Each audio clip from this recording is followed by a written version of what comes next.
Good evening. இன்றைக்கி நம்ம என்ன பார்க்க போகிறோம் அப்படின்னு பார்த்தீங்கன்னா, யூனியன் அண்ட் இட்ஸ் டெரிட்டாரிஸ் அப்படிங்கிற கான்செப்ட் கீழே நம்ம லாஸ்ட் கிளாஸில் வந்து அதோட பேசிக் இன்ஃபர்மேஷன்ஸ் எல்லாத்தையும் நம்ம கம்ப்ளீட்டாக பார்த்துருப்போம்.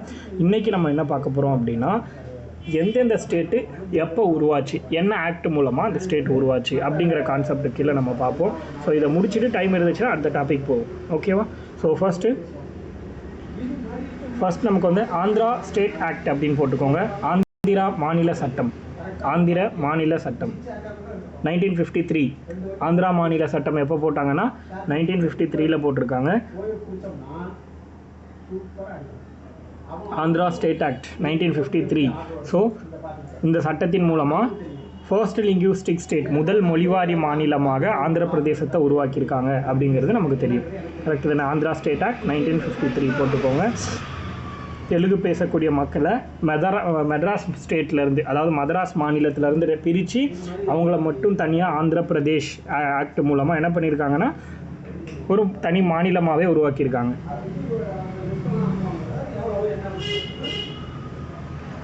அதுக்கு அடுத்தது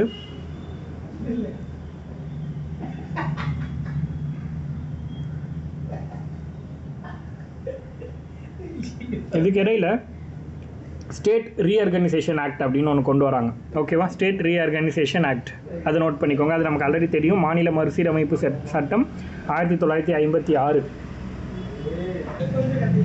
இந்த சட்டத்தின்படி என்ன ஆகுது அப்படின்னா, 14 மாநிலமும் 6 யூனியன் பிரதேசங்களும் உருவாக்கப்படுது. ஒவ்வொன்றும் அந்தந்த மொழிகளின் அடிப்படையில் உருவாக்கப்பட்ட மாநிலங்கள் அப்படின்னு சொல்கிறாங்க. ஓகேவா?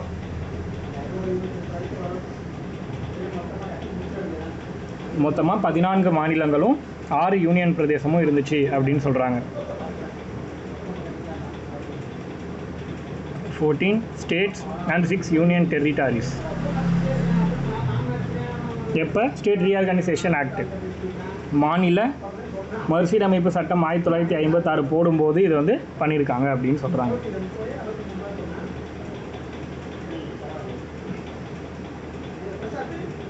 அதுக்கு அடுத்தது இப்போ 14 மாநிலம் இருக்குது அப்படிங்கிறது நமக்கு தெரியும்.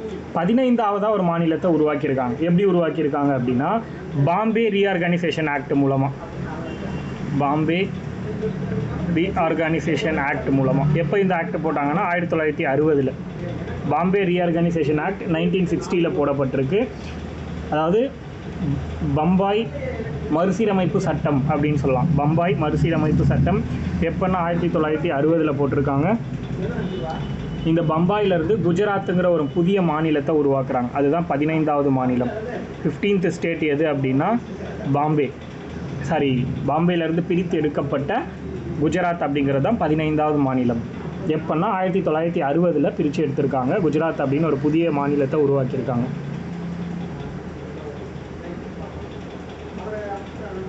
ஸோ இதை பிரித்த உடனே இந்த இதுக்கு குஜராத்துக்கு வந்து பார்த்திங்கன்னா அகமதாபாத் அப்படிங்கிறது கேபிட்டலாக மாறிடுது. குஜராத்துக்கு அகமதாபாத்துங்கிறது கேபிட்டலாகவும் மாறுது அப்படின்னு சொல்கிறாங்க.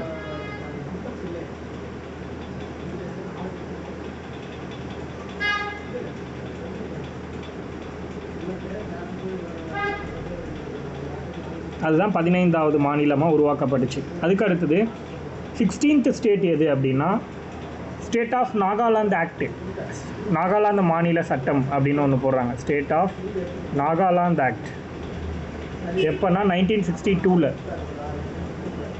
1962 ஸ்டேட் ஆஃப் நாகாலாந்து ஆக்ட் அப்படின்னு ஒன்று போடுறாங்க. நாகாலாந்து மாநில சட்டம். இந்த சட்டத்தின் மூலமாக என்ன பண்ணியிருப்பாங்கன்னா, அஸ்ஸாம்லேருந்து நாகாலாந்து அப்படிங்கிறத தனியாக பிரித்து எடுத்திருப்பாங்க. ஸோ அப்போது 16th ஸ்டேட் எதுன்னு கேட்டால் நாகாலாந்து. 16th ஸ்டேட் எது அப்படின்னா நாகாலாந்து.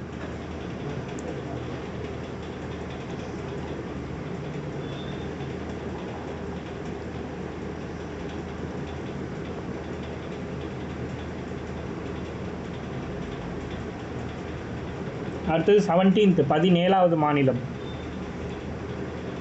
Punjab reorganisation act 1966. பஞ்சாப் மாநில மறுசீரமைப்பு சட்டம்.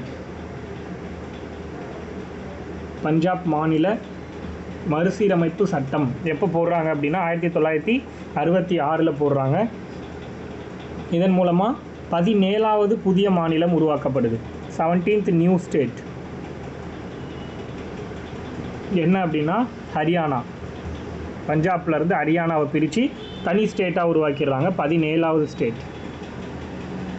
ஹிந்தி ஸ்பீக்கிங் ஏரியாஸ் தனியாக பிரிச்சிடுறாங்க. பஞ்சாப்லேருந்து ஹிந்தி பேசுகிறவங்கள மட்டும் பிரித்து ஹரியானா அப்படின்னு மாற்றிட்டாங்க.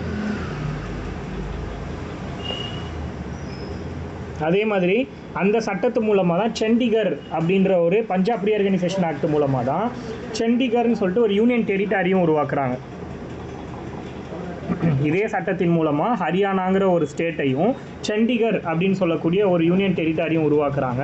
இந்த ஹரியானா அண்டு சண்டிகர் இது ரெண்டுத்துக்குமே ஒரே அதாவது என்னன்னா பஞ்சாப் அண்ட் ஹரியானா ரெண்டுத்துக்குமே ஒரே கேபிட்டலாக இந்த சண்டிகர் அப்படிங்கிறத கொடுக்குறாங்க.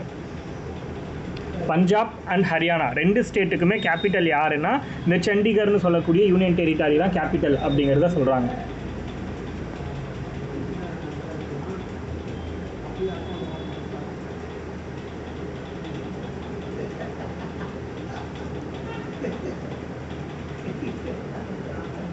அதுக்கடுத்து 18th ஸ்டேட் 18வது மாநிலம் என்னன்னா state of Himachal Pradesh act.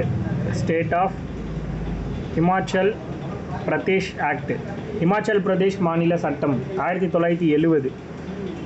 1970 state of Himachal Pradesh act அப்படின்னு ஒன்று போடுறாங்க.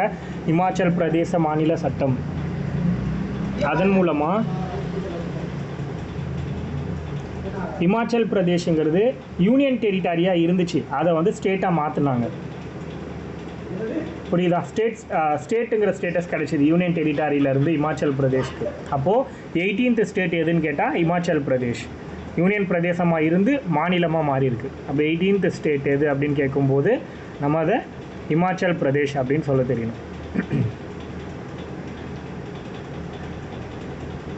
அடுத்தது north eastern areas reorganisation act. North eastern areas reorganisation ஆக்ட்னு ஒன்று போடுறாங்க 1971. அதாவது வடகிழக்கு பகுதிகள் மறுசீரமைப்பு சட்டம். வடகிழக்கு பகுதிகள் மறுசீரமைப்பு சட்டம் 1971. என்ன பண்ணாங்கன்னா மணிப்பூர், திரிபுரா இது ரெண்டும் யூனியன் டெரிட்டரியாக இருந்துச்சு, அதை ஸ்டேட்டாக மாற்றுறாங்க. கிளியரா? இந்த சட்டத்தின் மூலமாக 19th ஸ்டேட் 19வது மாநிலமாக மணிப்பூர். 19th ஸ்டேட் எது அப்படின்னா மணிப்பூர். 20th ஸ்டேட் 20வது மாநிலம் திரிபுரா. ரெண்டுமே ஒரே சட்டத்தின் கீழ் உருவாக்குனது தான். இதே சட்டம் தான் மேகாலயாவுக்கு 21வது ஸ்டேட்டுங்கிற ஒரு அந்தஸ்து கொடுக்குது. 21st ஸ்டேட்டு யார் அப்படின்னா மேகாலயா. 21வது மாநிலம்னா அது மேகாலயா. ஸோ இது எல்லாமே நமக்கு வந்து ஒரே சட்டத்தின் மூலமாக உருவாக்கப்பட்டிருக்கு. 19th, 20th, 21st இந்த 3 ஸ்டேட்டுமே north eastern areas reorganisation act 1971 மூலமாக உருவாக்குனாங்க அப்படின்னு சொல்கிறாங்க.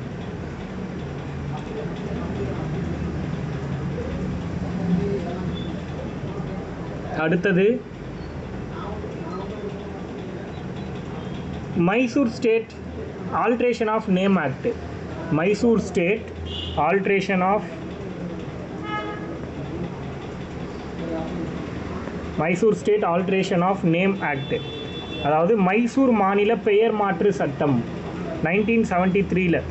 மைசூர் மாநில பெயர் மாற்று சட்டம் 1973 போட்டிருக்காங்க. இந்த சட்டத்தின் மூலமாக மைசூருங்கிற மாநிலத்தோட பெயரை கர்நாடகா அப்படின்னு மாற்றுறாங்க. கர்நாடகாங்கிற பேர் எப்போ வருது மைசூருக்கு அப்படின்னா 1973 தான் அந்த பேர் வந்துச்சு. அதை நோட் பண்ணிக்கோங்க தெளிவாக. இது ஒவ்வொன்றுமே ரொம்ப important.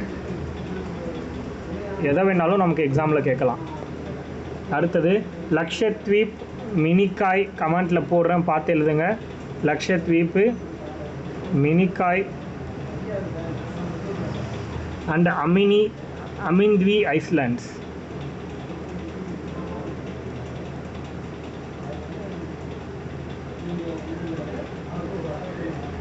Amindvi Islands. Alteration of Name Act. இதுவுமே Lakshadweep, Minicoy and Amindivi islands. Alteration of name act, அதாவது லட்சத்தீவுகள், லட்சத்தீவு, மினிகாய் தீவு, லட்சத்தீவு, மினிகாய் தீவு, அமினி தீவு, இது மூணுத்துக்கும் பெயர் மாற்று சட்டம் 1973. அதே 1973.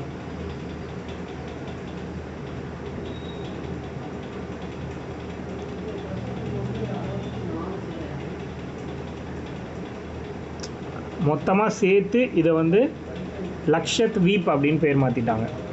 லக்ஷத்வீப் அப்படின்னு பேர் மாற்றுறாங்க. மூணுமே ஒரே பேராக வச்சுட்டாங்க, லக்ஷத்வீப் அப்படின்னு. லட்சத்தீவுகள் அப்படிங்கிற பேர் வந்துச்சு. லக்கடிவ், மினிகாய், அமிந்த்வி மூணு சேர்த்து லக்ஷத்வீப் அப்படின்னு பேர் மாற்றிருக்காங்க. சேம் 1973.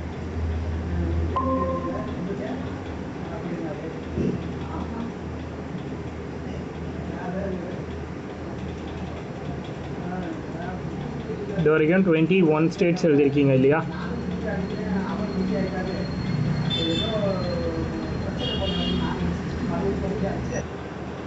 அடுத்தது 22nd ஸ்டேட்டு. அதை போடுறதுக்கு முன்னாடி இன்னும் சில விஷயம் தெரியணும் நமக்கு. என்ன அப்படின்னா 35வது அரசியலமைப்பு சட்ட திருத்தம் பண்ணுறாங்க. ஓகேவா? 35th constitutional amendment 1974.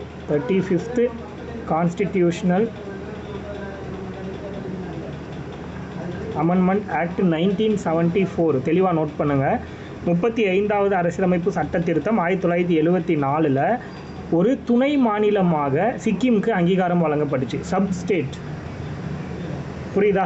இந்த சட்ட திருத்தத்தின் மூலமாக சிக்கிமுக்கு துணை மாநிலமாக அங்கீகாரம் வழங்கப்பட்டுச்சு. அதுக்கப்புறம் என்ன ஆகுது அப்படின்னா 1975 36th அமெண்ட்மெண்ட், 36வது கான்ஸ்டிடியூஷனல் அமெண்ட்மெண்ட். இந்த அமெண்ட்மெண்ட் 1975 நடக்குது. இதில் தான் ஸ்டேட்டுங்கிற அதிகாரம் கிடைக்குது. அதுக்கு முன்னாடி சப்ஸ்டேட்டுன்னு இருந்துச்சு இல்லையா? அதுக்கான ஆர்டிக்கல் தான் ஆர்டிக்கல் 2A. நல்லா புரிஞ்சுக்கோங்க. ஆர்டிக்கல் 2A அப்படிங்கிறது அதை சப்ஸ்டேட்டாக இருக்கும்போது. கிளியரா? ஆர்டிகல் 2Aங்கிறது நம்ம ஆல்ரெடி ரிமூவ் பண்ணிட்டாங்க அப்படின்னு நம்ம பார்த்தோம், ஞாபகம் இருக்கா? அடுத்தது 36th அமெண்ட்மெண்ட் பண்ணுறாங்க 1975. அப்போ தான் அதுக்கு புதுசாக ஒரு ஆர்டிக்கலை கொடுக்குறாங்க. 371 F. 371 Fங்கிற ஒரு ஆர்டிக்கலை கொடுக்குறாங்க. இதுதான் சிக்கிமுக்கான ஸ்டேட்டுக்கான ஆர்டிக்கல் 371 F. ஓகேவா? அப்போது 22nd ஸ்டேட்டாக உருவானது சிக்கிம். அது இப்போ தெரியணும் உங்களுக்கு. எப்படி உருவாச்சுன்னா 36வது சட்ட திருத்தத்தின் மூலமாக உருவாச்சு அப்படிங்கிறது உங்களுக்கு தெரியணும். கிளியரா? வேணா Madras state alteration of name act. Madras state alteration of name act. Madras மாநில பெயர் மாற்று சட்டம் 1968. 1968 கொண்டு வந்தாங்க இந்த சட்டத்தை.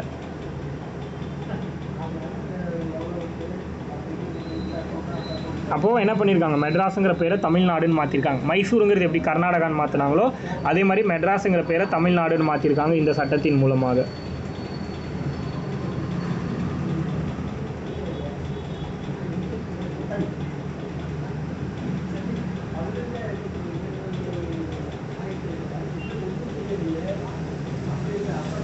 அதுக்கடுத்து state of Mizoram act. Mizoram மாநில சட்டம். State of Mizoram act. State of that means என்னது? மிசோரம் மாநில சட்டம்.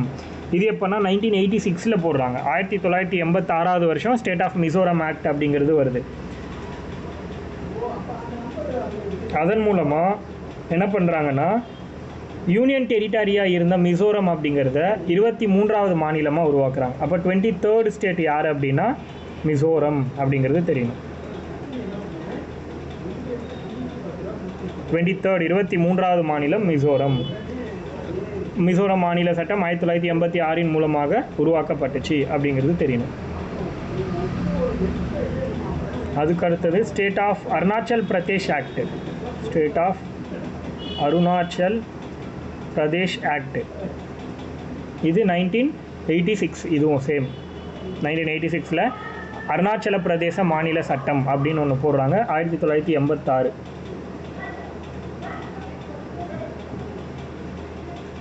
ஸோ 24வது மாநிலமாக அருணாச்சல் பிரதேஷ் உருவாக்குறாங்க. இதுவும் யூனியன் டெரிட்டரியாக இருந்து ஸ்டேட்டாக மாறினது தான். 24வது மாநிலம் யாருன்னா Arunachal Pradesh.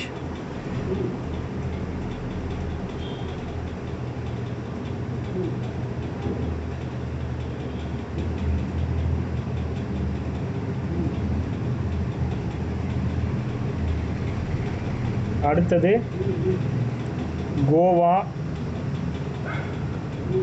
Daman and Diu reorganisation act. Goa Daman and Diu reorganisation act 1987.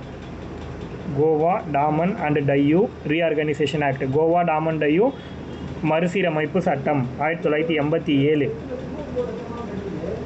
இதிலிருந்து மொத்தமாக ஒன்றா இருந்தது என்ன பண்ணிட்டாங்கன்னா கோவாவை தனியாக பிரிச்சுட்டாங்க. தனியாக பிரித்து 25வது மாநிலமாக கோவான்னு ஒன்று உருவாக்கிட்டாங்க. 25th state Goa.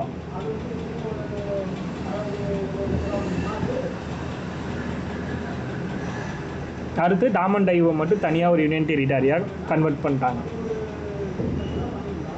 ஸோ நமக்கு இங்கே தேவையானது 25வது மாநிலம் எது, அது எந்த சட்டத்து மூலமாக போட்டாங்க அப்படிங்கிறது மட்டும்தான்.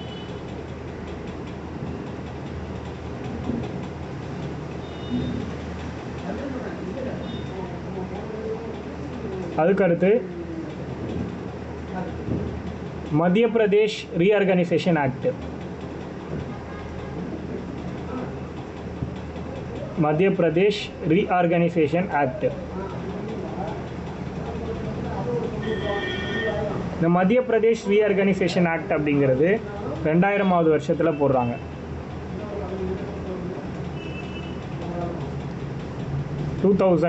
மத்திய பிரதேஷ் ரீஆர்கனைசேஷன் ஆக்ட், மத்திய பிரதேஷ் மாநில மறுசீரமைப்பு சட்டம் 2000 போட்டிருக்காங்க. அதன் மூலமாக மத்திய பிரதேசிலிருந்து பிரித்து சத்தீஸ்கர் அப்படின்னு ஒரு புதிய மாநிலத்தை உருவாக்குறாங்க. சத்தீஸ்கருங்கிறது எத்தனாவது மாநிலம்? அப்போது 26வது மாநிலம். 25 கோவா, 26 சத்தீஸ்கர். 26th ஸ்டேட் எது அப்படின்னா சத்தீஸ்கர். எந்த சட்டத்தின் மூலமாக? மத்திய பிரதேஷ் ரீஆர்கனைசேஷன் ஆக்ட் மூலமாக பிரிச்சிருக்காங்க 2000.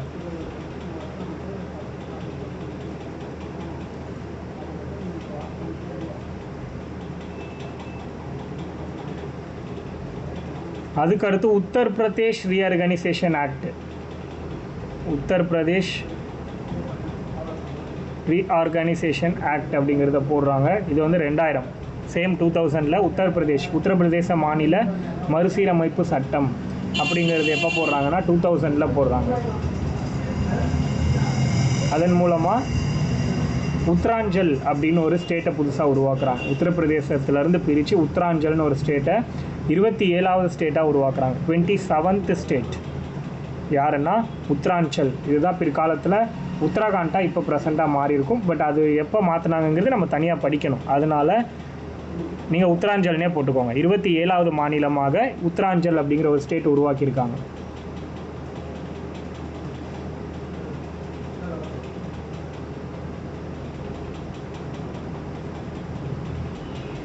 கிளியரா?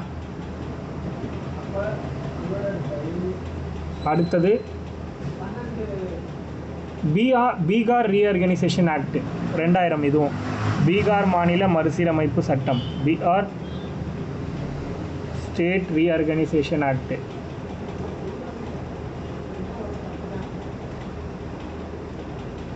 அதுவும் 2000. இதன் மூலமாக என்ன பண்ணியிருக்காங்க? 28வது மாநிலமாக ஜார்க்கண்ட் உருவாக்கியிருக்காங்க.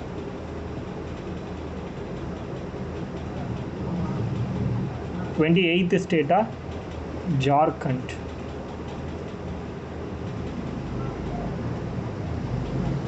பீகார் ரீஆர்கனைசேஷன் ஆக்ட் மூலமாக உருவாக்கியிருக்காங்க ஜார்க்கண்டை.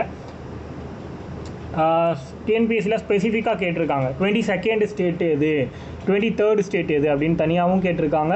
அதே மாதிரி மேட்ச் ஷீட்லையும் கேட்டிருக்காங்க. 4 கொடுத்துட்டு 21st 22nd 23rd 24th இந்த லெஃப்ட் சைடும் ரைட் சைடில் என்னென்ன ஸ்டேட்டுங்கிறத மாற்றி கொடுத்து அதை மேட்ச் பண்ண சொல்லியும் கேட்பாங்க.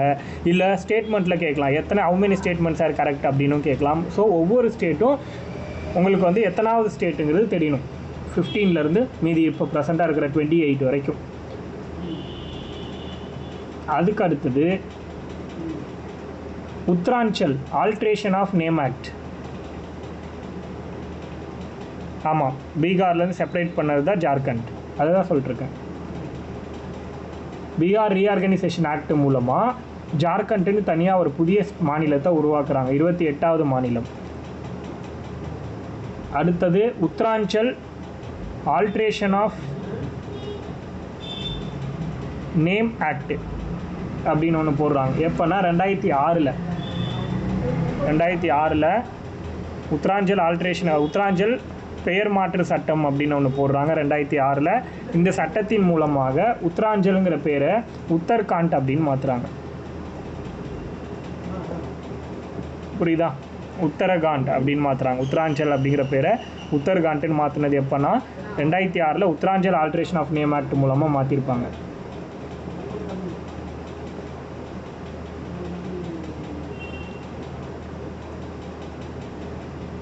அடுத்து Pondicherry alteration of name act. Pondicherry alteration of name act இது எப்போனா சேம் 2006 போட்டிருப்பாங்க. பாண்டிச்சேரி பெயர் மாற்று சட்டம் 2006 மூலமாக பாண்டிச்சேரிங்கிற யூனியன் டெரிட்டரியோட பேரை புதுச்சேரின்னு மாற்றுறாங்க. பாண்டிச்சேரிங்கிற பேரை புதுச்சேரின்னு மாற்றினது எப்போ அப்படின்னா 2006 Pondicherry alteration of name act.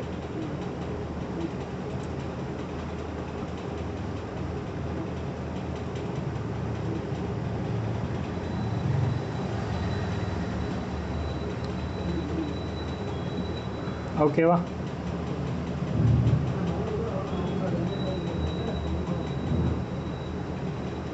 அதுக்கடுத்து Orissa alteration of name act. Orissa alteration of name act இது 2011 போட்டிருப்பாங்க. ஒரிஷா பெயர் மாற்று சட்டம் 2011. அதன் மூலமாக ஒரிஷாங்கிற பேரை ஒடிஷான்னு மாற்றிருப்பாங்க. அதாவது ஆருக்கு பதிலாக டி வந்திருக்கும். ஒரிசாங்கிறது ஒடிஷான்னு மாறி இருக்கும்.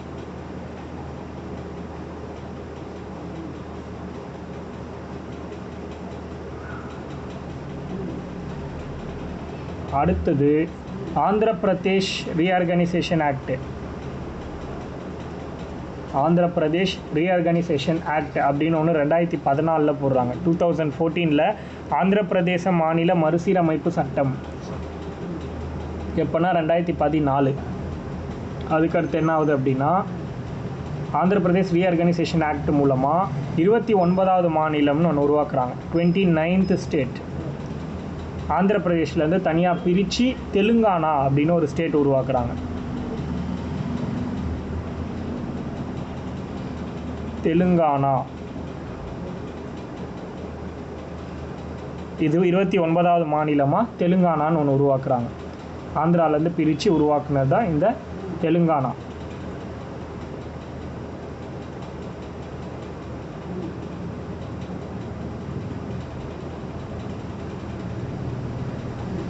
ஓகேவா?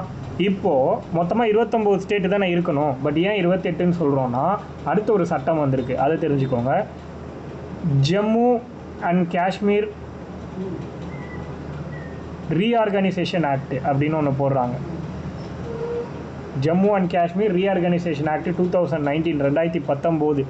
இந்த சட்டம் என்ன சொல்லுதுன்னா, ஆக்சுவலி இதுக்கு முன்னாடி 1956 ஸ்டேட் ரீஆர்கனைசேஷன் ஆக்ட்னு ஒன்று போட்டாங்கல்ல, மாநில மறுசீரமைப்பு சட்டம்னு ஒன்று. அது போட்டப்போ மொத்தமாக நமக்கு வந்து 14 மாநிலமும் 6 யூனியன் பிரதேசமும் இருக்குதுன்னு பார்த்தோம் இல்லையா? அந்த 14 மாநிலங்களில் ஜம்மு காஷ்மீரும் ஒரு மாநிலம். ஜம்மு அண்ட் காஷ்மீர் ரெண்டும் சேர்ந்தது ஒரு ஸ்டேட்டாக இருந்துச்சு. அதோடு சேர்த்து தான் நம்ம இன்றைக்கி 29 ஸ்டேட் அப்படின்ட்டு இந்த டேட்டாலாம் கொடுத்துருக்கோம்.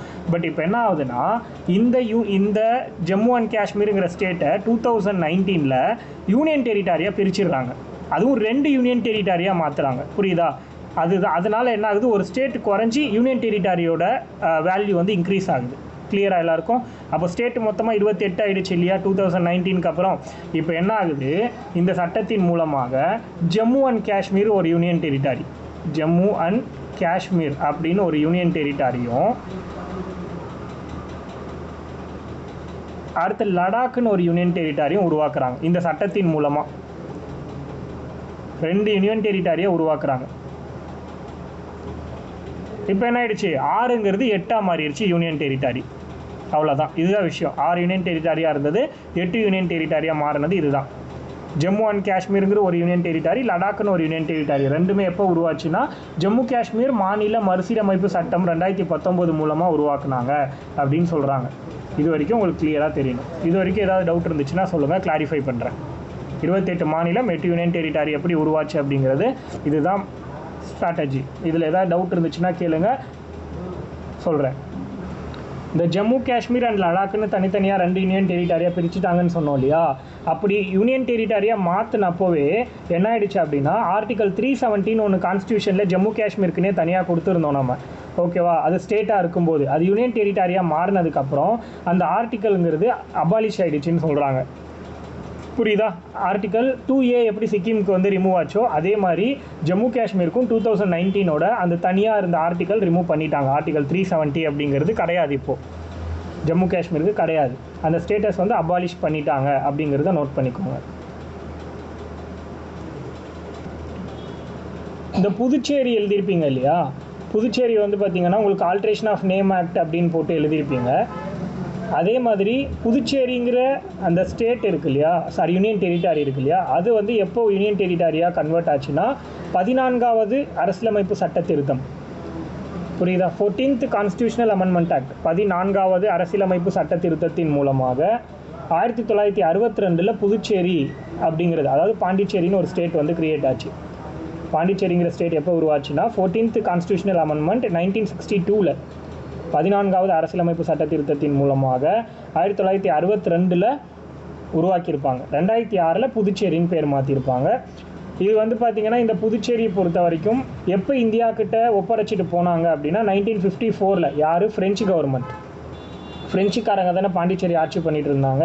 அவங்க 1954 இந்தியா கிட்ட புதுச்சேரியை ஒப்படைச்சிட்டு கிளம்பி போயிட்டாங்க அப்படின்னு சொல்கிறாங்க. இந்த பாயிண்ட்டை தெளிவாக நோட் பண்ணிக்கோங்க. அதுக்கு அடுத்தது இந்த கோவா, டாமன் அண்ட் டையூ, இது 3மே யூனியன் டெரிட்டரியாக தான் இருந்துச்சு அப்படிங்கிறது நமக்கு தெரியும். ஸோ இந்த யூனியன் டெரிட்டரி எப்போ உருவாக்குனாங்க அப்படிங்கிறதும் நம்ம தெரிஞ்சுக்கணும், ஓகேவா?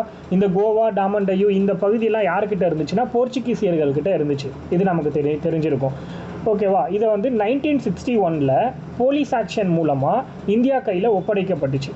இந்த 3 இடமும் இந்தியா கையில் 1961 தான் ஒப்படைக்கப்படுது. வயா போலீஸ் ஆக்ஷன் மூலமாக போர்ச்சுகீஸ் கிட்டேருந்து நம்ம வாங்கி நம்ம நாட்டு கூட ஜாயின் பண்ணிக்கிட்டோம் 1961. இப்போ என்ன ஆகுது அப்படின்னா இதை யூனியன் டெரிட்டரியாக மாற்றிட்டாங்க. எப்போ மாற்றுறாங்க? அடுத்த வருஷம் 1962 12வது அரசியலமைப்பு சட்ட திருத்தம் மூலமாக 12th கான்ஸ்டியூஷனல் அமெண்ட்மெண்ட் ஆக்ட் 1962 12வது அரசியலமைப்பு சட்ட திருத்தம் 1962 இது 3ஐயும் என்ன பண்ணிட்டாங்கன்னா ஒரு யூனியன் டெரிட்டரியாக கன்வெர்ட் பண்ணுறாங்க. அதுக்கப்புறம் தான் 1987 என்ன பண்ணுறாங்க, கோவாவை மட்டும் தனியாக பிரித்து ஒரு ஸ்டேட்டாக மாற்றிடுறாங்க.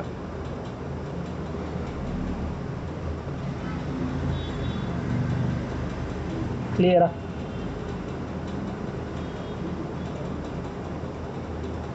அதுக்கடுத்து தாத்ரா அண்ட் நாகர் ஹவேலி அப்படின்னு ஒன்று இருக்கு இல்லையா, ஒரு union territory, Dadra and Nagar Haveli.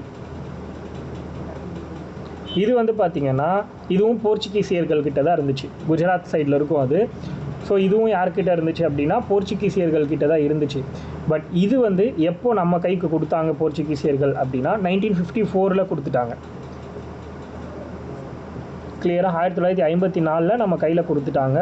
அதுக்கப்புறம் இதை நம்ம எப்போது இந்தியாவுடைய யூனியன் டெரிட்டரியாக மாற்றினோம் அப்படின்னா 1961 10வது அரசியலமைப்பு சட்ட திருத்தம் 10th constitutional amendment 1961 Dadra and Nagar ஹவேலியை நம்மளுடைய யூனியன் டெரிட்டரியை நம்ம கன்வெர்ட் பண்ணிக்கிட்டோம்.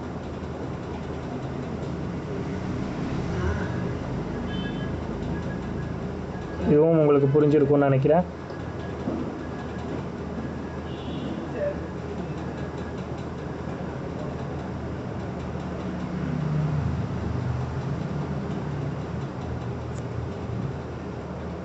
அடுத்து டெல்லி எழுதிக்கோங்க.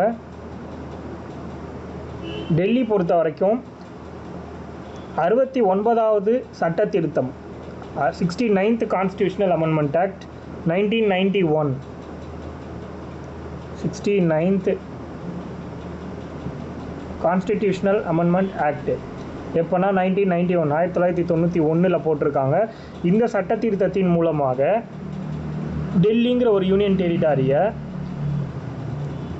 கேபிட்டலாக மாற்றிட்டாங்க. இந்தியாவுடைய கேபிட்டலாக டெல்லியை மாற்றினாங்க இல்லையா, அது எப்போன்னா 1991வது சட்ட திருத்தம் வருஷத்தில் 69வது சட்ட திருத்தம் மூலமாக மாற்றுறாங்க. இது மாற்றினது எப்போன்னா 92ல். இந்த சட்ட திருத்தம் வந்தது 1991, ஆனால் அது வந்து சட்டமாக மாறி என்ன சொல்கிறதுனா எந்த வருஷத்துலேருந்து இது இந்த யூனியன் டெரிட்டரி தான் கேபிட்டல் அப்படின்னு இருக்குன்னா 92லேருந்து. இந்த பாயிண்ட் வரைக்கும் உங்களுக்கு கிளியராக தெரியணும்.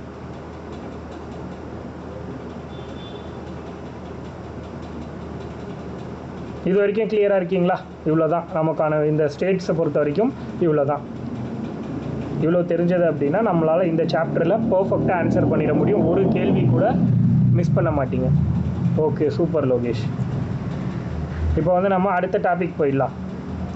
ஓகேவா? இது தாண்டி நமக்கு இங்கே பார்க்குறதுக்கு ஒன்றுமே கிடையாது. அடுத்த டாபிக் நம்ம சிட்டிசன்ஷிப், அதுக்கு போயிடலாம். குடியுரிமை அப்படிங்கிற கான்செப்டுக்கு கீழே போயிடலாம். ஆமாம், சரி. இப்போ சிட்டிசன்ஷிப்க்கு கீழே நம்ம வந்து சிங்கிள் சிட்டிசன்ஷிப் தான் நம்மக்கிட்ட இருக்குது இந்தியாவை பொறுத்த வரைக்கும். நம்ம ஸ்டேட்டுக்குன்னு தனியாக வந்து ஒவ்வொருத்தங்களுக்கும் சிட்டிசன்ஷிப் கிடையாது. ஆனால் அமெரிக்காவை பொறுத்த வரைக்கும் ஒவ்வொரு ஸ்டேட்டுக்கும் ஒவ்வொரு தனித்தனியான சிட்டிசன்ஷிப் இருக்குது அப்படின்னு சொல்லுவாங்க. பட் நம்ம இந்தியாவை பொறுத்த வரைக்கும் அப்படி கிடையாது. சரி, சிட்டிசன்ஸ் அப்படின்னா யார் அப்படிங்கிறத பார்ப்போம். ஃபஸ்ட்டு சிட்டிசன்ஷிப்க்கு கீழே இது வந்து பார்ட் 2ல் இருக்குது அப்படின்னு நோட் பண்ணிக்கோங்க. சிட்டிசன்ஷிப் அப்படிங்கிறது எங்கே இருக்குது அப்படின்னா பார்ட் 2 பகுதி 2. இப்போ பகுதி 1 பார்த்து முடிச்சிட்டோம், ஆர்டிகல் 1லேருந்து 4. இப்போ பார்ட் 2 பகுதி 2 கரெக்டாக. இந்த பார்ட் 2 அப்படிங்கிறது ஆர்டிக்கல் என்னென்ன வரும் பார்ட் 2 கீழே? ஆர்டிக்கல் அங்கே 4 வரைக்கும்னா இங்கே 5லேருந்து 11 வரைக்கும் பார்ட் 2ல் இருக்கும். கரெக்டாக 5லேருந்து 11 வரைக்கும் இருக்கக்கூடிய ஆர்டிக்கல் பார்ட் 2ல் இருக்கும். அது நமக்கு தெரியும். சரி, இந்த சிட்டிசன்ஷிப் அப்படிங்கிற கான்செப்ட் எந்த நாட்டுடைய அரசியலமைப்புலேருந்து நம்ம எடுத்தோம் சொல்லுங்கள் பார்ப்போம். அடுத்த பாயிண்ட்டு, எந்த நாட்டில் இருந்து சிட்டிசன்ஷிப் அப்படிங்கிற ஒரு கான்செப்டை நம்ம எடுத்தோம் பார்த்து சொல்லுங்கள். ஆல்ரெடி நம்ம பார்த்துருக்கோம்ல, எந்தெந்த கண்ட்ரியிலேருந்து என்னென்ன எடுத்தாங்க அப்படிங்கிறத நம்ம எடுத்திருக்கோம். அதில் எங்கேருந்து எடுத்தாங்க சிட்டிசன்ஷிப் அப்படிங்கிறது மட்டும் சொல்லுங்கள் டக்குன்னு பார்த்து.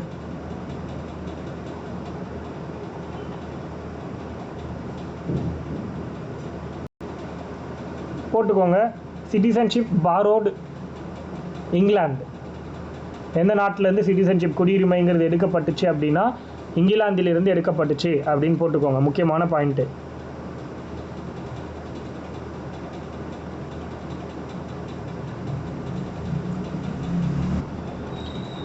அடுத்தது சிட்டிசன்ஷிப் ஆக்ட், குடியுரிமை சட்டம் எப்போ போட்டாங்க அப்படிங்கிறது முக்கியம். சிட்டிசன்ஷிப் ஆக்ட் எந்த வருஷம்? குடியுரிமை சட்டம் 1955 1955ல் சிட்டிசன்ஷிப் ஆக்ட் அப்படின்னு ஒன்று போட்டிருக்காங்க. இதை வந்து திருத்தம் பண்ணியிருக்காங்க. எத்தனை தடவைனா it has been amended many time. நிறைய டைம் இதை வந்து திருத்தம் பண்ணியிருக்காங்க. எக்ஸாக்டாக 8 times அப்படின்னு சொல்லுவாங்க. இதையே ஒரு கொஸ்டினாக கேட்டிருந்தாங்க. 2019ஓட சேர்த்து சொல்கிறீங்களா?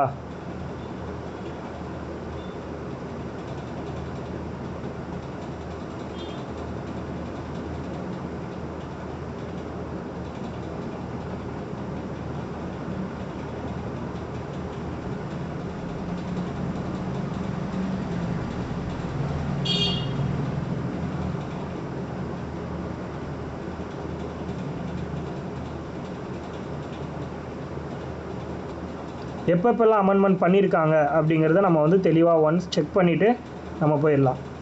ஓகேவா? 1955ல் ஃபஸ்ட்டு இந்த சட்டத்தை வந்து போடுறாங்க. அதுதான் ஃபஸ்ட்டு. அதுக்கடுத்து 1985 1985.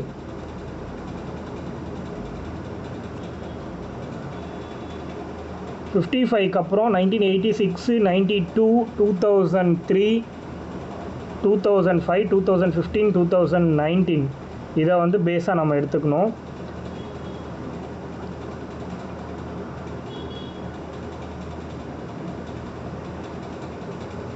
பட் இது பேஸாக வச்சா நமக்கு வந்து 6 தான் வரும். ஆனால் 8ன்னு தான் சொல்லுவாங்க. ப்ளஸ் வந்து 9ங்கிறதையும் சொல்கிறாங்க. நான் எக்ஸாக்டாக இது என்னென்னு உங்களுக்கு லேட்டராக நான் சொல்கிறேன். இப்போதைக்கு அது நோட் பண்ணாதீங்க, அது இருக்கட்டும், பெண்டிங்கில் வைங்க. அது மட்டும் ஹவு மெனி டைம்ஸ் அப்படிங்கிறது மட்டும். ஓகே, அடுத்தது இப்போ சிட்டிசன்ஸ். அப்படி சிட்டிசன்ஷிப்னால் என்னென்னு ஓரளவுக்கு நமக்கு தெரிஞ்சிருச்சு. அடுத்தது சிட்டிசன்ஸ்னால் யாரெல்லாம் இந்தியாவில் இருக்கவங்க, individuals who are members of the state அப்படின்னா அதாவது இந்திய அரசாங்கத்தில் மூலமாக பதிவு செய்யப்பட்டு இருக்காங்க அப்படின்னா அவங்க எல்லாருமே, அதாவது இங்கேயே பான் ஆகி சம்திங் அந்த மாதிரி இருக்கக்கூடிய நபர்களை நம்ம வந்து சிட்டிசன்ஸ் அப்படின்னு நம்ம சொல்கிறோம். இதில் யாருக்கும் டவுட் வராது, இதில் எந்த பிரச்சனையும் கிடையாது. அடுத்தது ஏலியன்ஸ் அப்படின்னு யாரை சொல்கிறோம்? சிட்டிசன்ஸ் அப்படின்னா இந்தியாவில் இருக்கிற குடியுரிமை வச்சுருக்கிறவங்க. ஏலியன்ஸ் அப்படின்னா நான் சிட்டிசன்ஸை ஏலியன்ஸ்னு சொல்லுவோம். புரியுதா? அதாவது வேறு நாட்டவர்கள் இந்தியாவில் வாழ்ந்துட்டு இருந்தாங்கன்னா அவங்கள தான் நம்ம வந்து வெளிநாட்டவர்களை ஏலியன்ஸ் அப்படின்னு சொல்லுவோம் இங்கிலீஷில். இப்போ ஏலியன்ஸ் மீன்ஸ் நான் சிட்டிசன்ஸ். சிம்பிளாக சொல்லணுன்னா இண்டிவிஜுவல்ஸ் ஃப்ரம் அதர் கண்ட்ரீஸ், மற்ற நாடுகளிலிருந்து இங்கே வந்து தங்கியிருக்கக்கூடிய தனிநபர்கள் அப்படின்னும், அதே மாதிரி இந்திய நாட்டை சாராதவர்கள் அப்படின்னு சொல்கிறோம். அப்போ சிட்டிசன்ஸ்னால் யாருன்னு தெரியும், ஏலியன்ஸ்னால் யாருன்னு தெரியும். அடுத்து ஃப்ரெண்ட்லி ஏலியன்ஸ், எனிமி ஏலியன்ஸ்ன்னு ரெண்டாக பிரிக்கிறாங்க. அதையும் நம்ம தெரிஞ்சுக்கணும். ஃப்ரெண்ட்லி ஏலியன்ஸ் அப்படின்னா என்னென்னா, அதாவது நம்ம வந்து relation between India and Bangladesh, relation between India and China அப்படிலாம் நம்ம சொல்கிறோம்ல. எந்தெந்த நாட்டு கூட நம்ம வந்து ரிலேஷன் வச்சுருக்கோமோ பர்ஃபெக்டாக, அந்த நாட்டிலேருந்து யாராவது வந்து தங்கியிருந்தாங்க அப்படின்னா அவங்க ஃப்ரெண்ட்லி ஏலியன்ஸ். இதுவே நமக்கு வந்து இப்போ பங்களாதேஷே ஃப்ரெண்ட்லி ஏலியன் கிடையாது, எனிமி ஏலியன் கீழே தான் வருவாங்க. அப்போ எனிமி ஏலியன்னா யாருன்னா நம்ம யாரு கூடலாம் சண்டை போடுறோமோ அவங்களாம் எனிமி ஏலியன் அப்படிங்கிற கான்செப்டில் நம்ம சொல்லுவோம். ஓகேவா? அப்போ இந்த ரெண்டுமே நம்ம வந்து பிரித்து நம்ம வந்து பார்க்கணும். இப்போ ஃப்ரெண்ட்லி ஏலியனுக்கு என்னென்ன விஷயம்லாம் கிடைக்கும், எனிமி ஏலியனுக்கு என்னென்ன விஷயம்லாம் கிடைக்கும் இன்கேஸ் அவங்க இந்தியாவில் வாழும்போது அப்படிங்கிறதையும் நம்ம வந்து பார்க்கலாம்.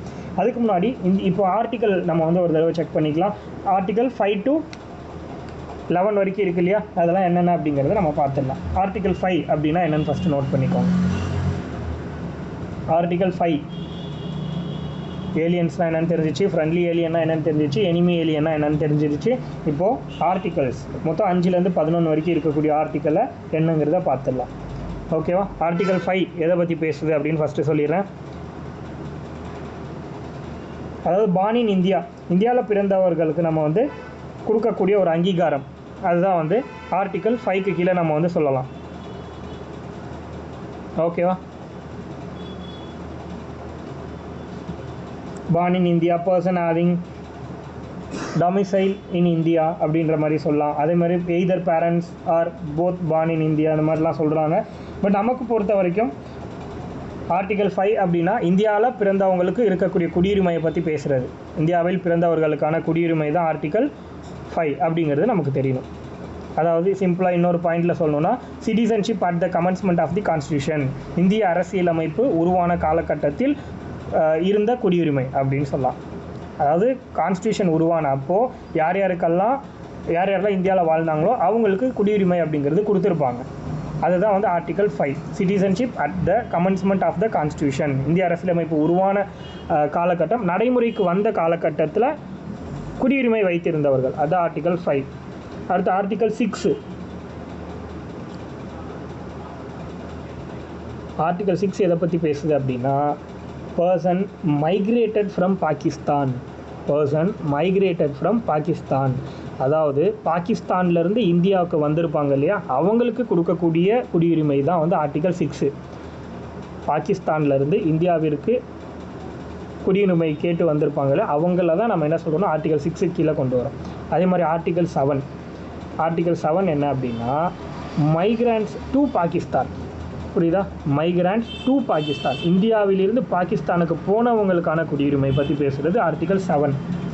இந்தியாவில் இருந்து பாகிஸ்தானுக்கு போனவங்களுக்கான ஆர்டிக்கல் தான் நம்ம என்ன சொல்கிறோம் அப்படின்னா ஆர்டிகல் 7.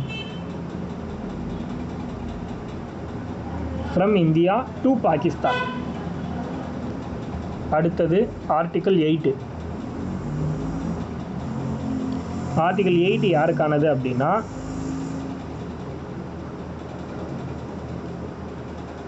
இந்தியன் ஆர்ஜின், அதாவது இந்தியாவில் பிறந்திருப்பாங்க ஆனால் வெளிநாட்டில் வாழ்கிறவங்க, இந்தியாவில் பிறந்தவர்கள் வெளிநாட்டில் வாழ்ந்து கொண்டிருப்பவர்களுக்கான, இந்தியாவில் பிறந்து வெளிநாட்டில் வாழ்பவர்களுக்கான ஆர்டிகல் தான் 8. புரியுதா? Indian origin but residing outside of India, அவங்களுக்கான ஆர்டிகல் 8.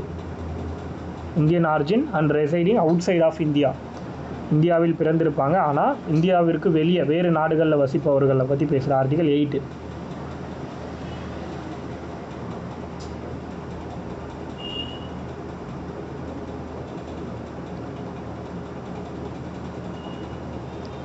அதே மாதிரி ஆர்டிகல் 9.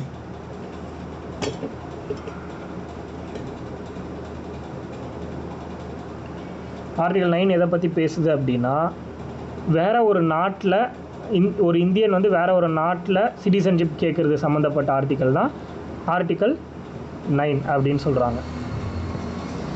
எக்ஸாக்டாக சொல்லணும் அப்படின்னா உங்களுக்கு தமிழில்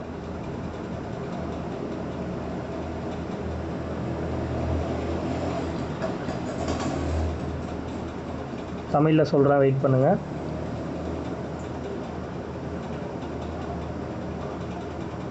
அதாவது ஒரு வெளிநாட்டோட குடியுரிமையை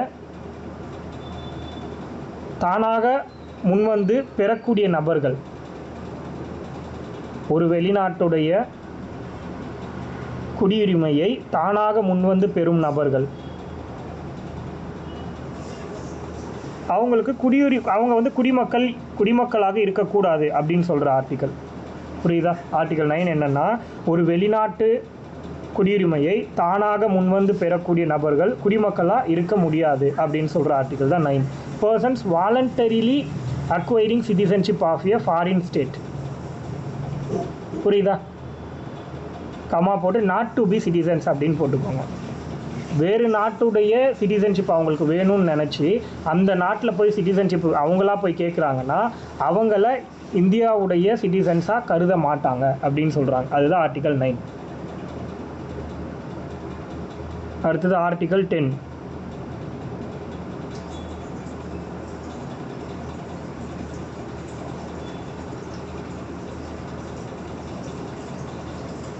ஆர்டிகல் 10 எதை பற்றி பேசுதுன்னா, கண்டினியூவன்ஸ் ஆஃப் த சிட்டிசன்ஷிப் அப்படின்னு சொல்லலாம். புரியுதா? Continuance of the rights of citizenship அப்படின்னு சொல்லலாம்.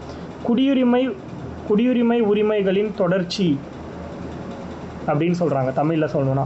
கண்டினியூவன்ஸ் of the rights of citizenship, அதாவது குடியுரிமைக்கு தேவையான உரிமைகள் எல்லாமே தொடர்ச்சியாக கிடைக்கணும் அப்படின்னு சொல்கிறது தான் வந்து பார்த்திங்கன்னா ஆர்டிகல் 10.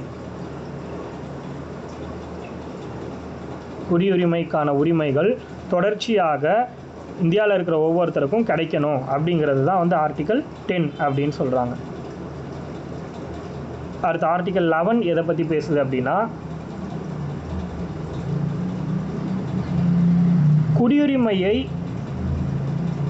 குடியுரிமையை சட்டத்தின் மூலமாக ஒழுங்குபடுத்தும் பாராளுமன்றத்திற்கான அதிகாரம். குடியுரிமையை சட்டத்தின் மூலம் ஒழுங்குபடுத்துவதற்கான பாராளுமன்றத்தின் அதிகாரம். இப்போ வந்து ஒரு பிரச்சனை இருக்குது சிட்டிசன்ஷிப் சம்மந்தமாக அப்படின்னா, அதை ஒரு சட்டம் போட்டு பார்லிமெண்ட் என்ன பண்ணலாம், லோக்சபா ராஜ்யசபாவில் டிஸ்கஸ் பண்ணி பிரசிடென்ட்டுக்கிட்ட ஒரு முன்னாடியே சைன் வாங்கி ஏதோ ஒன்று பண்ணுறாங்க அப்படின்னா இதுதான் வந்து பார்த்திங்கன்னா அவங்களுடைய பவர். அந்த பவர் பார்லிமெண்ட்டுக்கு கொடுக்குற பவர் தான் article 11. Parliament to regulate the right of citizenship by law. Parliament to regulate the right of citizenship by law, அதாவது குடியுரிமையை சட்டத்தின் மூலமாக ஒழுங்குபடுத்தும் பாராளுமன்றத்தின் அதிகாரம் அப்படின்னு சொல்கிறாங்க ஆர்டிகல் 11.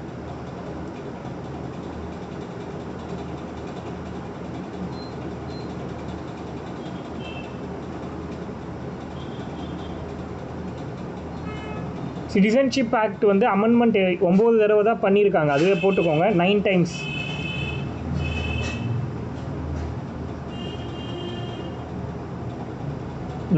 தான் பண்ணியிருக்காங்க, அதுவே மென்ஷன் பண்ணியிருக்காங்க, எடுத்துக்கோங்க அதுவே. 9 தடவை இது வரைக்கும் திருத்தம் பண்ணியிருக்காங்க 2019 சேர்த்து.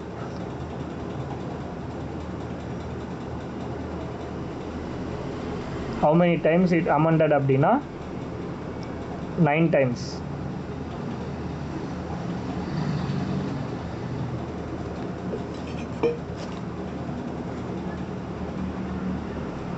எப்போனா 1957, 1960, 1985, 1986, 1992, 2003, 2005, 2015, 2019. கோகுல் டைப் பண்ணியிருக்காரு பாருங்க, அதே தான்.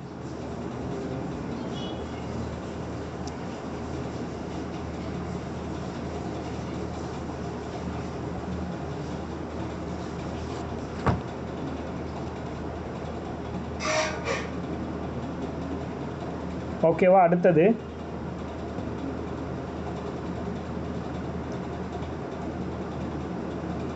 ஃப்ரெண்ட்லி ஏலியனுக்கு என்னெல்லாம் கிடைக்கும், எனிமி ஏலியனுக்கு என்னெல்லாம் கிடைக்கும் அண்ட் என்னெல்லாம் கிடைக்காது அப்படிங்கிற கான்செப்டை இப்போ நம்ம பார்க்கலாம்.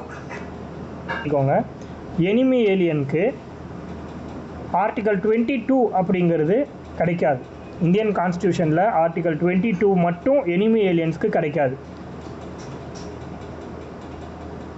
எனிமி ஏலியனுக்கு கிடைக்காதுன்னு சொல்கிறாங்க. ஏன் அப்படின்னா இது வந்து protection against arrest and detention. Protection against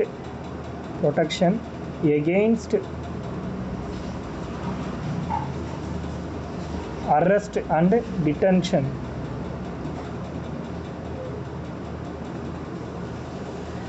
கைது செய்வதற்கு எதிரான பாதுகாப்பு. கைது செய்வதிலிருந்து அவங்கள வந்து பாதுகாக்கிறதுக்கான ஆர்டிக்கல் தான் வந்து ஆர்டிக்கல் 22.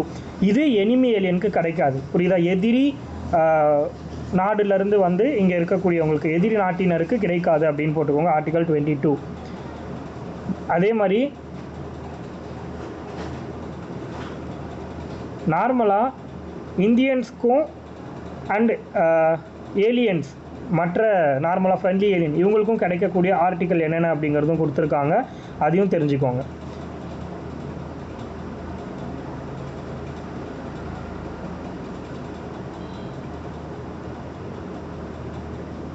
லைக் இப்போ வந்து பார்த்தீங்கன்னா ஒன்லி இந்தியன் அப்படிங்கிறத ஃபஸ்ட்டு நோட் பண்ணிக்கோங்க. இது வந்து இந்தியனுக்கு மட்டும்தான், அது ஃப்ரெண்ட்லி ஏலியனுக்கும் கிடையாது, எனிமி ஏலியனுக்கும் கிடையாது. அப்படின்னு சொன்னால் எதெல்லாம்னா ஆர்டிக்கல் 15, நான் சொல்கிற ஆர்டிக்கல்லாம் நோட் பண்ணிக்கோங்க. Article 15, article 16, article 15, article 16, article 19, article 30, 29, 30, 29, 30. இந்த ஆர்டிக்கல் எல்லாம் ஒன்லி இந்தியன்ஸ்க்கு மட்டும்தான் கிடைக்கும்.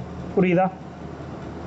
என்னென்ன? ஆர்டிகல் 15, 16, 19, 29, 30. இந்த 5 ஆர்டிக்கலும் ஒன்லி ஃபார் இந்தியன்ஸ், எந்த ஒரு ஏலியனுக்கும் கிடையாது.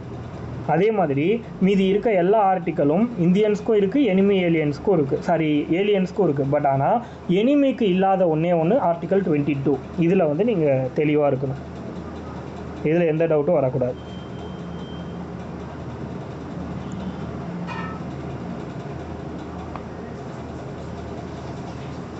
ஒன்லி ஃபார் இந்தியன் சிட்டிசன்ஸ்க்கு மட்டும்தான் இந்த 15, 16, 19, 29, 30 அப்படிங்கிற ஆர்டிகல்ஸ் கிடைக்கும். வேறு யாருக்குமே கிடையாது அப்படிங்கிறத சொல்கிறாங்க. ஓகே, இப்போது சிட்டிசன்ஷிப்பை பற்றின டைப்ஸ் அதெல்லாம் நம்ம பார்க்கலாம். கான்ஸ்டியூஷனல் ப்ரொவிஷன்ஸு அதெல்லாம் இருக்குது. அதை தாண்டி ஓசிஐ கார்டு, அது மாதிரி நிறைய விஷயங்களை நம்ம வந்து பார்ப்போம். So first acquisition of citizenship அப்படின்னு போட்டுக்கோங்க. அதாவது குடியுரிமை பெறும் முறை, குடியுரிமை பெறுவதற்கான வழிகள் எத்தனை இருக்குது. Acquisition of citizenship.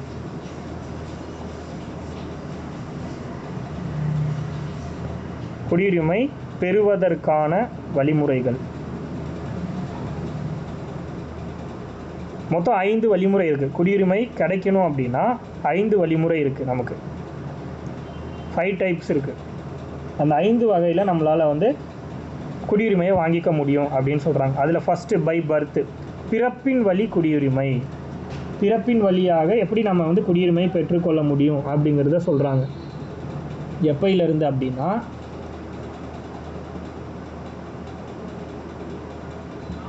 ஒரு தனிநபர் 26/1/19 1950 இந்த டேட்லேருந்து 26ஆம் தேதி ஜனவரி மாதம் 1950லேருந்து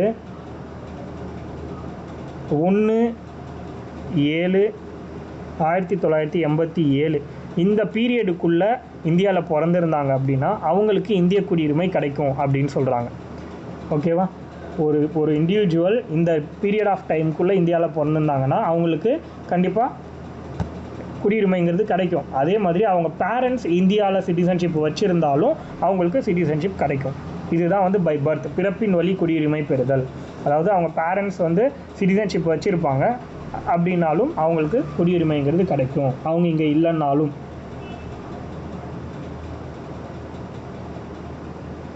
பட் 1987 என்ற டேட் இருக்கு இல்லையா, அதுக்கப்புறம் ஒருத்தங்க இந்தியாவில் பிறந்திருந்தாங்க அப்படின்னா அவங்களோட பேரண்ட்ஸ் சிட்டிசனாக இருந்திருந்தால் மட்டும் கிடைக்கும் அப்படின்னு சொல்கிறாங்க. அது பை பர்த்.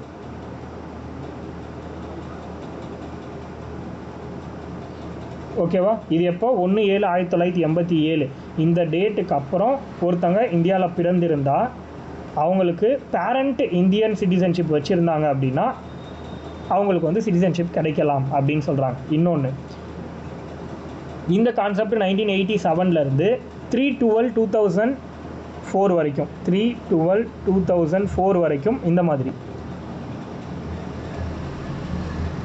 இந்த டேட் வரைக்கும் அவங்களுடைய பேரண்ட் 2 பேருமே, ஒருத்தங்க கிடையாது, 2 பேருமே இந்தியன் சிட்டிசன்ஸாக இருக்கணும். அப்படி இருந்தால் அவங்களுக்கு சிட்டிசன்ஷிப் அப்படிங்கிறது கிடச்சிடும். அடுத்தது, ஒரு இண்டிவிஜுவல் 2004/3/12 இந்த டேட்டுக்கு அப்புறம் இந்தியாவில் பிறந்திருந்தாங்க அப்படின்னா ஒரு பேரண்ட் ஆச்சு, ஒன்லி ஒன் பேரண்ட்டாவது இந்தியனாக இருக்கணும், சிட்டிசன்ஷிப் இந்தியன் சிட்டிசன்ஷிப் இருக்கணும். அப்போ தான் அவங்களால வாங்க முடியும். அப்படி இல்லைன்னா வாங்க முடியாது அப்படின்னு சொல்கிறாங்க. 2004க்கு அப்புறம் அப்படின்னா ஒரு பேரண்ட்டாவது இந்தியன் சிட்டிசன்ஷிப் வச்சுருந்தா அவங்களுக்கு சிட்டிசன்ஷிப் கொடுக்கலாம். அப்படி ஒரு பேரண்ட்டும் இல்லை அப்படின்னா அவங்களால சிட்டிசன்ஷிப் வாங்க முடியாதுன்னு சொல்கிறாங்க. இதுதான் பை பர்த்து.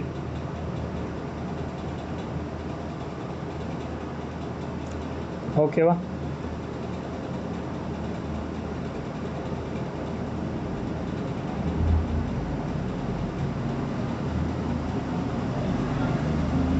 அதே மாதிரி இந்த ஃபாரின் டிப்ளமேட்ஸ் இருப்பாங்கள்ல, வெளிநாட்டு தூதர்கள், அவங்களும் அதேமாதிரி எனிமி ஏலியன்ஸ் இந்தியாவில் ரொம்ப வருஷமாக வாழ்ந்துட்டு இருப்பாங்க இல்லையா, இவங்களுக்கும் இந்த ஃபாரின் டிப்ளமேட்ஸ்க்கும் எனிமி ஏலியன்ஸ்க்கும் பிறக்கக்கூடிய குழந்தைகள் இந்தியாவில் பிறந்தாலும் அவங்களுக்கு கண்டிப்பாக குடியுரிமைங்கிறது கிடைக்கவே கிடைக்காதுன்னு சொல்கிறாங்க. இந்திய குடியுரிமை யாருக்கு கிடைக்கவே கிடைக்காது அப்படின்னா அவங்க எப்போ பிறந்திருந்தாலும் ஃபாரின் டிப்ளமேட்ஸ் வெளிநாட்டு தூதர்களுக்கும், அதே மாதிரி வேறு யாரை சொல்கிறாங்க, எனிமி ஏலியன்ஸ், அதாவது எதிரி நாடுகள், இந்த 2 கான்செப்ட்லேயும் இருக்கக்கூடிய நபர்களுக்கு பிறந்த குழந்தையாக இருந்தாங்கன்னா கண்டிப்பாக குடியுரிமைங்கிறது கொடுக்க மாட்டாங்க அப்படின்னு சொல்கிறாங்க. அடுத்தது, citizenship by descent. Citizenship by descent, வம்சாவளி மூலம் குடியுரிமை. ரெண்டாவது வந்து மொத்தம் 5 டைப் இருக்குது. ஒருத்தங்களுக்கு குடியுரிமை வாங்கி நமக்கு வேணும் அப்படின்னா அதை இந்தியாவில் அக்வயர் பண்ணிக்கிறதுக்கு 5 வகை இருக்குது. ஒன்று பை பர்த், பிறப்பு வழி குடியுரிமை. ரெண்டாவது பை டெசன்ட், வம்சாவளி மூலம் குடியுரிமை. அதான் ரெண்டாவது, சிட்டிசன்ஷிப் பை டெசன்ட்.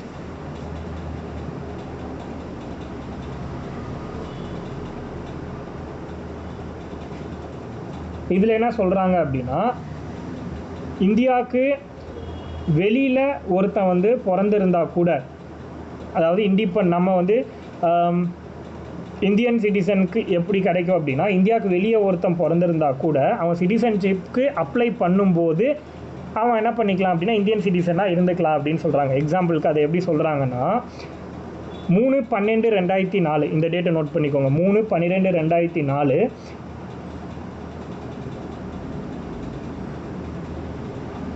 இந்த டேட்டுக்கு அப்புறம் வெளிநாட்டில் ஒருத்தன் பிறந்திருக்கான் அப்படின்னா, இந்த டேட்டுக்கு அப்புறம் வெளிநாட்டில் ஒருத்தன் பிறந்திருக்கான் அப்படின்னா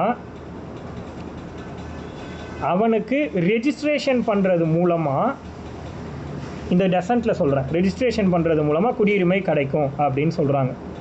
கவர்மெண்ட்டோடைய சில கண்டிஷன்ஸ் படி அவனுக்கும் கிடைக்கும் அப்படிங்கிறத சொல்கிறாங்க. இது பை டெசன்ட். டிசம்பர் 3 டேட்டு சொல்கிறாங்க. இந்த ஒரு பாயிண்ட்டே நோட் பண்ணிக்கோங்க, போதுமானது. இதில்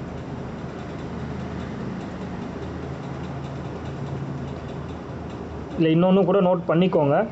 எ பர்சன் பார்ன் அவுட்சைட் இந்தியா, எ பர்சன் பார்ன் அவுட்சைட் இந்தியா, அதாவது இந்தியாவிற்கு வெளியே பிறந்திருந்தா, ஆனால் ஆஃப்டர் ஜனவரி 26, 1950, ஜனவரி 26, 1950 இந்த டேட்டுக்கு அப்புறம், அந்த டேட்லேயோ இல்லை அந்த டேட்டுக்கு அப்புறமோ, but before December 10, 1992, January 26, 1950 December 10, 1992 இந்த பெட்வீன் டைமில் ஒரு பர்சன் இந்தியாவுக்கு வெளியில் பிறந்திருந்தாங்க அப்படின்னா அவங்களால பை டெசன்ட் மூலமாக, வம்சாவளி மூலமாக குடியுரிமை பெற முடியும் அப்படின்னு சொல்கிறாங்க. பட் என்ன இருக்கணும் அப்படின்னா, அந்த குழந்தை பிறந்த நேரத்தில் அந்த டைமில் அவங்க அப்பா சிட்டிசனாக இருக்கணும், இந்தியன் சிட்டிசனாக இருக்கணும். இதுதான் ஒரே கண்டிஷனாக வைக்கிறாங்க. பை டெசன்ட்டுக்கு அப்பாவை சிட்டிசனாக இருந்தால் மட்டும் பண்ணிக்கலாம் அப்படின்னு சொல்கிறாங்க. எந்த டைமில்? Jan 26, 1950 டிசம்பர் 10, 1992 வரைக்கும் டைம் கொடுக்குறாங்க.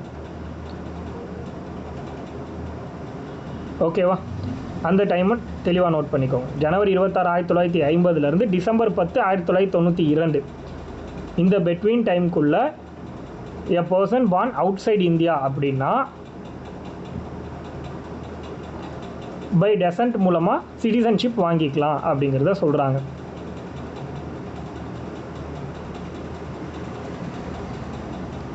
இன்கேஸ் ஆஃப்டர் டிசம்பர் 10, 1992, 1992 டிசம்பர் 10க்கு அப்புறம் ஒருத்தங்க பிறந்திருந்தா இந்தியாவில், அதாவது வெளியில் வேறு ஒரு நாட்டில் வந்து பிறந்திருக்காங்க அப்படின்னா அந்த டேட்டுக்கு அப்புறம் அவங்களோட பேரண்ட்ஸ் 2 பேருமே, புரியுதா, அவங்களோட பேரண்ட்ஸ் 2 பேருமே இந்தியாவில் பிறந்திருக்கணும் அப்படின்னு சொல்கிறாங்க. 2 பேருக்குமே சிட்டிசன்ஷிப் இருக்கணும் அப்படிங்கிறத சொல்கிறாங்க. 92க்கு அப்புறம், 92க்கு முன்னாடியே அப்படின்னா பேரண்ட்டில் ஒருத்தங்க சிட்டிசன்ஷிப் வச்சுருந்தா, அப்பா வச்சுருந்தாலே போதும். ஆனால் 92 டிசம்பர் 10க்கு அப்புறம்னு பார்க்கும்போது 2 பேருமே சிட்டிசன்ஷிப் வச்சுருக்கணும் அவங்களோட டைம் ஆஃப் பர்த் அப்படின்னு சொல்கிறாங்க. அது ஒரு பாயிண்ட்டாக கொடுக்குறாங்க. அதே மாதிரி டிசம்பர் 3, 2004 இந்த டேட்டு 92 டிசம்பர் 10, 92 டிசம்பர் 3, 2004 இந்த டேட்டுக்கு இடைப்பட்ட காலகட்டத்தில் ஒருத்தங்க வெளிநாட்டில் பிறக்கிறாங்கன்னா அவங்களுக்கு பை டெசன்ட் மூலமாக குடியுரிமை வாங்கவே முடியாது அப்படின்னு சொல்கிறாங்க. வாங்கவே முடியாது அப்படிங்கிறத சொல்லிட்டாங்க. எப்போது? டிசம்பர் 3, 2004 இதுக்கப்புறம் ஒரு குழந்தை இந்தியாவுக்கு வெளியே வேறு நாட்டில் பிறந்திருந்து அவங்க அப்பா அம்மா இந்தியர்களாக இருந்தாலும் கூட அவங்களுக்கு குடியுரிமை கொடுக்க முடியாது பை டெசன்ட் மூலமாக. கிளியராக? வம்சாவளி மூலமாக. அடுத்தது பை ரெஜிஸ்ட்ரேஷன். பை ரெஜிஸ்ட்ரேஷன் அப்படின்னு போட்டுக்கோங்க. 3வது பதிவு செய்வதன் மூலம் குடியுரிமை பெறுதல். பதிவு செய்வதன் மூலம் குடியுரிமை பெறுதல். இதுக்கு நம்ம டேட் அப்படின்லாம் கிடையாது. ஒரு இந்தியாவில் 12 மந்த்து ஒருத்தங்க வாழ்ந்தாலே அவங்களுக்கு ஒரு ஆர்டினரிலி ரெசிடெண்ட் அப்படின்னு நம்ம சொல்கிறோம். அவங்களுக்கு ஒரு அப்ளிகேஷன் கொடுத்து சிட்டிசன்ஷிப் பை ரெஜிஸ்ட்ரேஷன், ரிப்பீட் பண்ணுறேன், பை ரெஜிஸ்ட்ரேஷன் பதிவு செய்வதன் மூலம் குடியுரிமை பெறுதல்.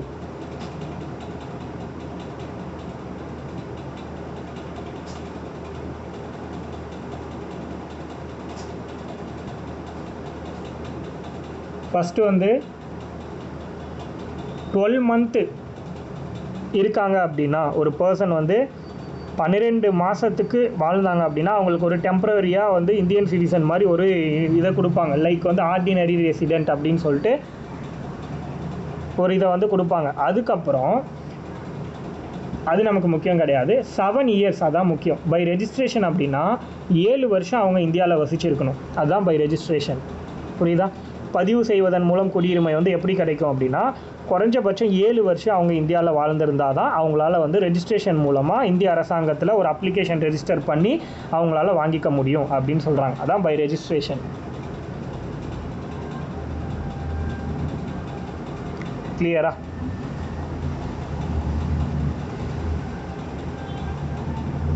அடுத்தது 4th citizenship by naturalisation. Citizenship by naturalisation, இயல்பு குடியுரிமை அப்படின்னு சொல்கிறாங்க. நேச்சுரலைசேஷன்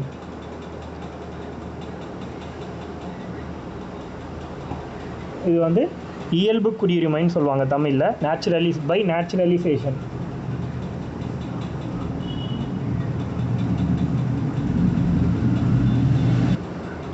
இந்த நேச்சுரலைசேஷன் இயல்பு குடியுரிமை மூலமாக நமக்கு குடியுரிமை வாங்கணும் அப்படின்னா 14 இயர்ஸ் இந்தியாவில் வந்து வாழ்ந்துருக்கணும்னு சொல்கிறாங்க. 14 இயர்ஸ், அதாவது 12 மந்த்து. ஃபஸ்ட் பாயிண்ட் என்ன சொல்கிறாங்கன்னா, இந்த 2 பாயிண்ட்டை தெளிவாக நோட் பண்ணிக்கோங்க. 14 இயர்ஸ் அண்ட் 12 மந்த் அப்படிங்கிறது ரொம்ப முக்கியமானது இந்த இயல்பு குடியுரிமை அப்படின்னு பார்க்கும்போது. அதாவது அந்த 12 மாத காலத்திற்கு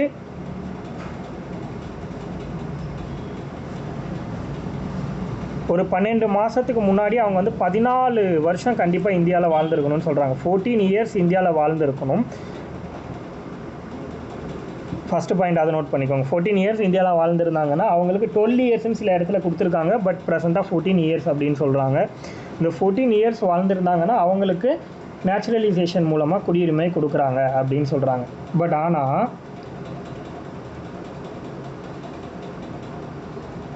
சில கண்டிஷன்ஸும் அதில் வச்சுருக்காங்க. அவங்க வந்து குட் கேரக்டராக இருக்கணும் அந்த காலகட்டத்தில். அதே மாதிரி ஏதாவது ஒரு லாங்குவேஜ், இந்தியன் லாங்குவேஜில் தெளிவாக பேசுகிறதுக்கு எயித்து ஷெட்யூலில் இருக்கிற லாங்குவேஜில் பேச தெரியணும், அந்த மாதிரிலாம் சொல்கிறாங்க. ஜஸ்ட்டு தெரிஞ்சுக்கோங்க. அதே மாதிரி அவங்க வந்து கொஞ்ச நாள் ஒரு 12 மாதமாவது இமீடியட்லி அவங்க வந்து உடனடியாக இயல்பு குடியுரிமை வாங்கணும்னா குறைஞ்சபட்சம் 12 மாதமாவது இந்தியாவில் வசிச்சிருக்கணும். கவர்மெண்ட் ஆஃப் இந்தியாவுக்கு கீழேயோ இல்லை ஏதோ ஒரு இன்டர்நேஷ்னல் ஆர்கனைசேஷனுக்கு கீழேயோ ஒர்க் பண்ணுறவங்களாக இருந்திருக்கணும் அப்படிங்கிற மாதிரிலாம் சில கண்டிஷன்ஸ் கொடுக்குறாங்க. பட் ஆனால் சில நபர்களுக்கு இந்த நேச்சுரலைசேஷன் வந்து கிடைக்காது அப்படிங்கிறது மாதிரியும் சொல்லுவாங்க. அது ஒரு சில டைமையும் மென்ஷன் பண்ணியிருக்காங்க, அதையும் நோட் பண்ணிக்கோங்க. பாகிஸ்தான் எங்கேருந்து வந்தவங்கன்னா பாகிஸ்தான், ஆப்கானிஸ்தான் அண்ட் பங்களாதேஷ். பாகிஸ்தான், ஆப்கானிஸ்தான், பங்களாதேஷ், இந்த 3 கண்ட்ரியை மட்டும் தெளிவாக நோட் பண்ணிக்கோங்க. பாகிஸ்தான், ஆப்கானிஸ்தான், பங்களாதேஷ், இவங்க 3 தான் நம்மளோட எனிமி ஏலியன் அப்படின்னு நம்ம சொல்லுவோம். பாகிஸ்தான், ஆப்கானிஸ்தான், பங்களாதேஷ், இந்த 3 நாட்டில் இருந்தும் ஒரு இண்டிவிஜுவல் இந்தியாவில் ஸ்டே பண்ணியிருக்காங்க அப்படின்னா எப்போ 31 டிசம்பர் 2015, 31 டிசம்பர் 2015 இந்த டேட்டுக்குள்ளே இந்தியாவுக்குள்ளே வந்திருப்பாங்க இல்லையா. அவங்க இந்துவாக இருக்கலாம், சீக்ஸாக இருக்கலாம், பார்சி, கிறிஸ்டின், ஜெயின், புத்திஸ்ட், எந்த கம்யூனிட்டியை சேர்ந்தவங்களாக வேணாலும் இருக்கலாம். ஓகேவா. இந்தியாவுக்குள்ளே இந்த டைமுக்கு முன்னாடி டிசம்பர் 31, 2015க்கு முன்னாடி வந்திருந்தாங்க இந்தியாவுக்குள்ளே அப்படின்னா அவங்க 5 இயர்ஸ் சட்டப்படி இந்தியாவில் வாழ்ந்திருந்தா, 5 ஆண்டுகள் சட்டப்படி இந்தியாவில் வாழ்ந்திருந்தா அவங்களுக்கு நேச்சுரலைசேஷன் மூலமாக குடியுரிமை கிடைக்கும் அப்படின்னு சொல்கிறாங்க. புரியுதா? பை நேச்சுரலைசேஷன் மூலமாக அவங்களும் குடியுரிமை வாங்கிக்கலாம் அப்படிங்கிறத சொல்கிறாங்க. இது ஒரு முக்கியமான பாயிண்ட்டாக நோட் பண்ணிக்கோங்க.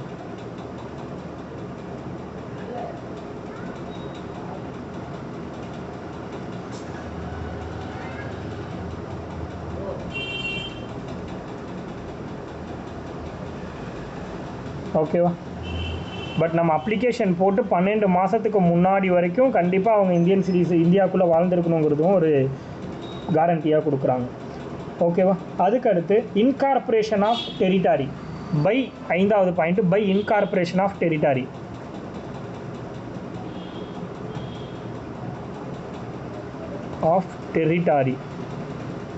பை இன்கார்பரேஷன் ஆஃப் டெரிட்டரி அப்படின்னா என்ன சொல்கிறாங்கன்னா, ஒரு பகுதியை வந்து இந்தியாவோட இணைத்து கொள்ளும்போது, வேறு நாட்டின் பகுதியை இந்தியாவுடன் இணைத்து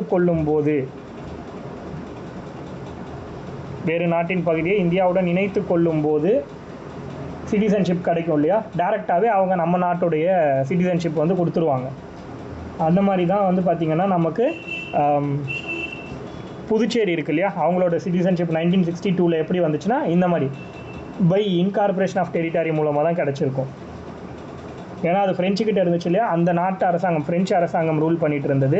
1954 அப்புறம் அது நம்ம கைக்கு வந்துருச்சு. அதனால் 1962 நம்ம இந்தியாவுடைய ஒரு யூனியன் டெரிட்டரியாக அதை வந்து மாற்றிட்டாங்க.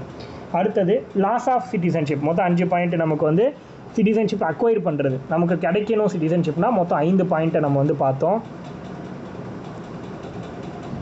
அடுத்தது போகலாம்.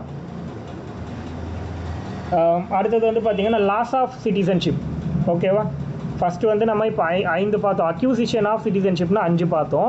அடுத்தது வந்து லாஸ் ஆஃப் சிட்டிசன்ஷிப், குடியுரிமை இழப்பதற்கான வழிகள் மொத்தம் 3 இருக்குது.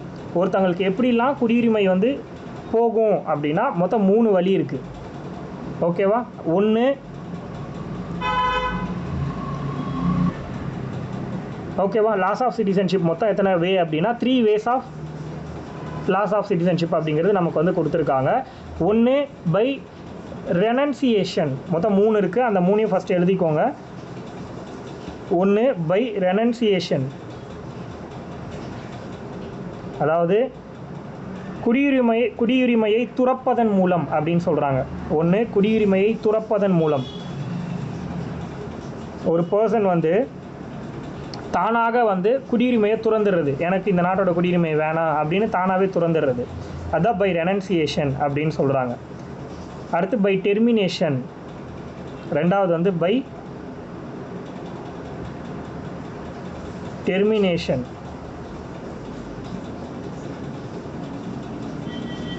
அதாவது நீக்கப்படுறது, ஒரு நாட்டு அரசாங்கத்தால் நீக்கப்படுதல், பை டெர்மினேஷன்.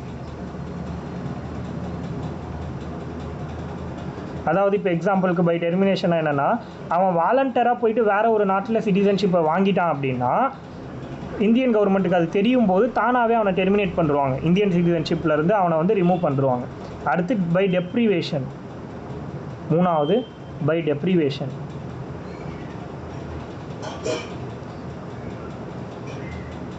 பை டெப்ரிவேஷன் எப்போ அப்படின்னா